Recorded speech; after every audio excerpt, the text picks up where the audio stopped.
Good morning and happy reading to everybody. Thank you for all the new comments, all the new subscribers. Make sure you guys please subscribe to this channel. Please give this video a like. It really helps out the channel. Share it with your friends. Share it with your coworkers. All that good stuff. Make sure you guys follow me on Instagram at Andrew Marlowe Artist Official. Do you guys want to say hi to Pete real quick? He happens to be here on the bed as usual.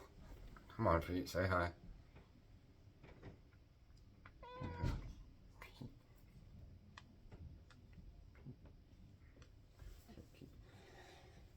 I was gonna try to get out probably. So anyway, we got some new books, guys. I'm sorry about this little flicker, this little glare of sunlight all over my face. Maybe we can try to turn the camera slightly. Try to get rid of that. No, it's not going anywhere. It's just the time of day.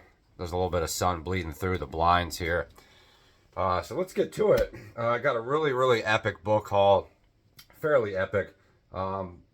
Lots of really diverse things in here we'll start with the paperbacks.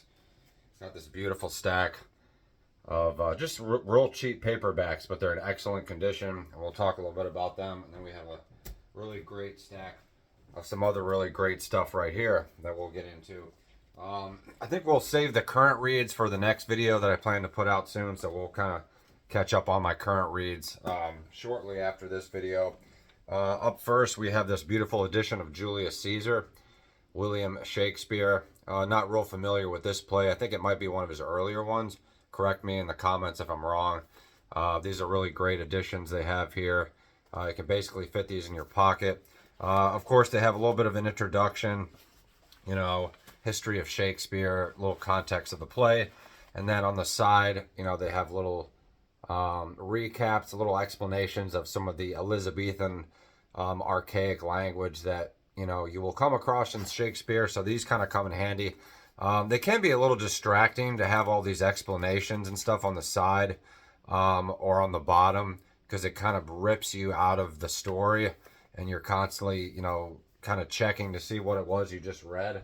So they're kind of good and bad, but it does come in handy to kind of put things in context. I would suggest on the first reading of any Shakespeare or anything really, just ignore all that stuff. See what you can retain. See what you can understand on your own. My shirt is bugging me here. Up next, we have another copy of William Shakespeare, Antony and Cleopatra. This is about Mark Antony and Cleopatra. Obviously, supposed to be one of his better plays. I think it might be from the early period. Not quite sure. This is a beautiful Signet Classic. You can see right there. Beautiful Signet Classic edition here. So we'll be getting into those. And these will just, kind of stack really nicely together up on the bookshelf. Now Pete wants to get out. Let's let him out here.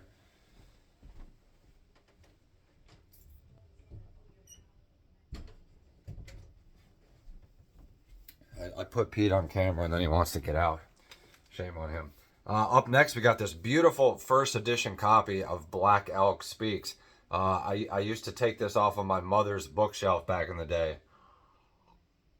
I was reading a lot of Native American stuff since I was a little kid. I was real happy to find this. Got this for $1.25. Really great stuff. It's about like a medicine man. This was originally published in like 1920. So this is probably the 1950s repressing of it. But still really great to have this. It's still in excellent condition. Really glad to have this. This will be a nice read. With the, John Fire, Lame Deer, Lame Seeker of Visions, some of the other Native American books that we got. And this is sort of one of the early biographies / memoirs that kind of came around in the 1950s, 1960s that featured, Native American individuals. So very excited about that. Put my coffee right here for a second. Up next, we have this beautiful paperback copy of Don Quixote by Cervantes. Really excited to get into this. This is a beautiful Simon and Schuster Classic Edition. This is I'll show you guys the translation. Miguel, translated from Spanish by Tobias Smollett. So I've heard that particular translation is pretty good. It may not be the best or the most up to date, but this is a beautiful copy. I just really love that cover. Looks excellent. Definitely going to try to conquer this maybe at some point. We are curating a summer reading list that I'll maybe talk about in the next video, along with the current reads. But this is supposed to be one of like the first official novels. And Cervantes had quite an interesting life, quite a tumultuous life full of turmoil, and people tried to steal credit for his work and stuff. So if you guys, have read Don Quixote, let me know. Give me some tips on how to approach it. Should be pretty cool. Up next, we have this really old copy of Nature, Man, and Woman by Alan Watts. I've seen a bunch of stuff about Alan Watts on, YouTube and stuff like that. Haven't really read any of his stuff, but I'm very excited to get into that. Alan Watts is very inspired by Chinese Asian philosophy, and he sort of compares it to, more like a Judeo-Christian faith, and sort of what can we learn from the different faiths. And I'm assuming this is about, relationships and stuff of that nature. Rather old copy, but really, really happy to have this. More stuff for the philosophy section, so really awesome. And up next, we have a little bit more philosophy / psychology. Have this beautiful Penguin edition of the Portable Jung. Carl Jung. Not super familiar with him, but of course we know, about a lot of his ideas, as far as psychology and stuff like that, and how he was influenced by Nietzsche and all that good stuff. This is a beautiful paperback copy of Carl Jung.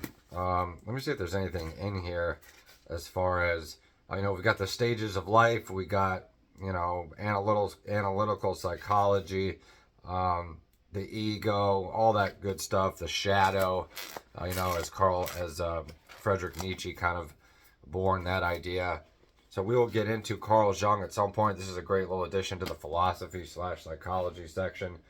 Up next, we have these beautiful 3 Barnes & Noble's Classics editions. We'll start with one at a time, but just look at those colors. I just really love these. Up first, we have Sense and Sensibility by Jane Austen. And I think it helps to buy, if you're trying to approach an author, I've got a whole book of Jane Austen's novels right here, actually. The complete Jane Austen. But it can be kind of hard to approach a big volume like that. And I think if you find one in a really nice edition like this, it makes it a little more approachable, and you might find your perfect entry novel into a certain author just by buying a real nice edition like this that you can kind of get into. So this is Sense and Sensibility by Jane Austen. I just adore the Barnes & Noble's classic covers. They just really knock it out of the park every time there. Up next, we have The Jungle Books by Rudyard Kipling. Of course, everybody knows The Jungle Book, the movie. But most people probably haven't read the book. So we're going to try to get into The Jungle Books at some point. Seems like a really interesting concept. I think it's kind of, maybe it was made for kids, but maybe it's a little more advanced too. Could be right, could be wrong. So that's really nice. Up next, we have Elizabeth Gaskell, Wives and Daughters. So we got some more classical female authors in here, or, female authors that wrote classics, I guess we should say. Tremendously popular in her lifetime, Elizabeth Gaskell has often been overshadowed by her contemporaries, the Brontes and George Eliot. Yet the reputation of her long-neglected masterpiece, Wives and Daughters, continues to grow, fulfilling Henry James's prophecy that the novel will continue for years to come to be read and relished so delicately, so elaborately, so artistically, so truthfully and heartily is the story wrought out. So this is quite a commitment. This is almost 700-page novel, but this is going to fit wonderfully in our Barnes & Noble's Classics series, which is right up here. And we are going to have to rearrange. We said we weren't going to buy any more books, but that obviously did not happen. So we're going to have to rearrange the bookshelf and, make room for these new books. And somebody inspired me in the comments. Shout out to whoever that was, or it was either Instagram or YouTube. But basically, I told you guys how there's a lot of extra space behind here. So we're probably going to be utilizing that space, going to be pushing these books back, and then we can stack some of these new ones sideways. I will try to keep, the real nice ones like the Barnes & Noble's Classics all together, at least within reason. And we'll probably have to start, a second shelf, all of Barnes & Noble's Classics, because we are getting quite a few of them. But they're just so gorgeous. They're really great. So I'm excited about that. We have about 5 more books here, 5 or 6 more. Up next, we have this really cool Fyodor Dostoevsky, Humiliated and Insulted, and I just really love that title. I believe this is one of his earlier works, published in 1861. Humiliated and Insulted plunges the reader into a world of moral degradation, childhood trauma, unrequited love, and irreconcilable relationships. At the center of the story are a young, struggling author, an orphan teenager, and a depraved aristocrat who not only foreshadows the great figures of evil in Dostoevsky's later fiction, but is a powerful and original presence in his own right. So I've never seen this novel, never really heard of this novel, never heard of this publisher, but I'm really excited to get into this. Looks like they published a bunch of his other books there. This is brand new, and it's really great just to have something different besides the old Penguin classics or the Oxford classics or whatever. It's really good to get some different, additions in here. This is brand new. It's going to be real great. Being autistic about it as usual. Up next, we have Mastery by Robert Greene. Found this really great paperback, so this will be a great supplementation to The Laws of Human Nature. I've read this maybe 2 or 3 times in my life. It's quite good.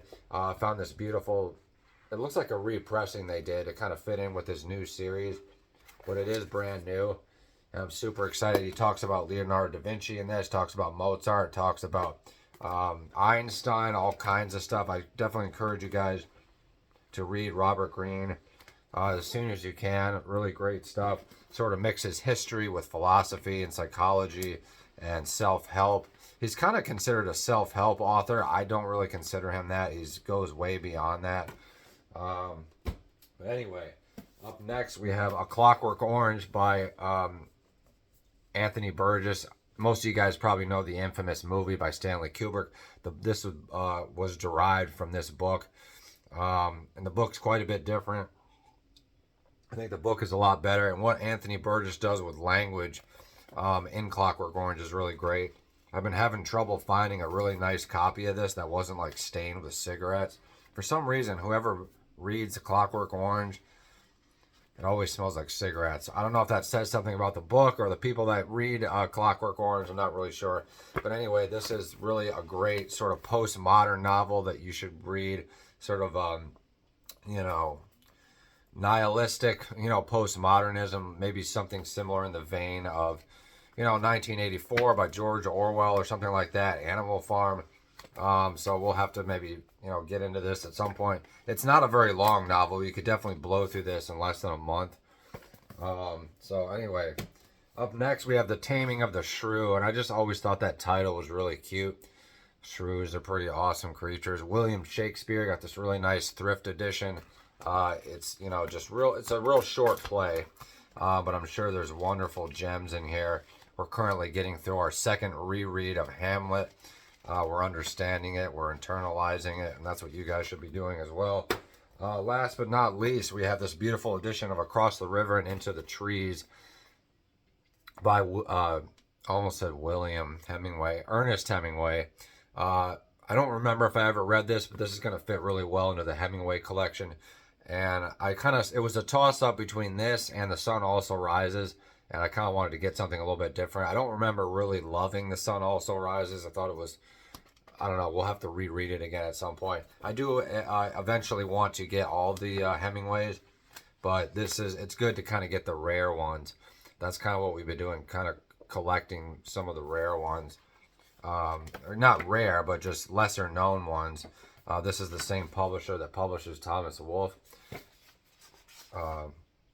Scribner and Sons. So pretty cool. I think that's it for the new books.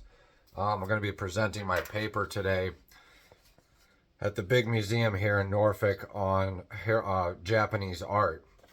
We're going to be talking about Hiroshige, going to be talking about Hokusai and all that good stuff, the woodblock Japanese prints. So wish me luck, guys. I just want to get this video up for you guys. And our next video will kind of cover the current reads, and we'll talk about our summer reading list so far.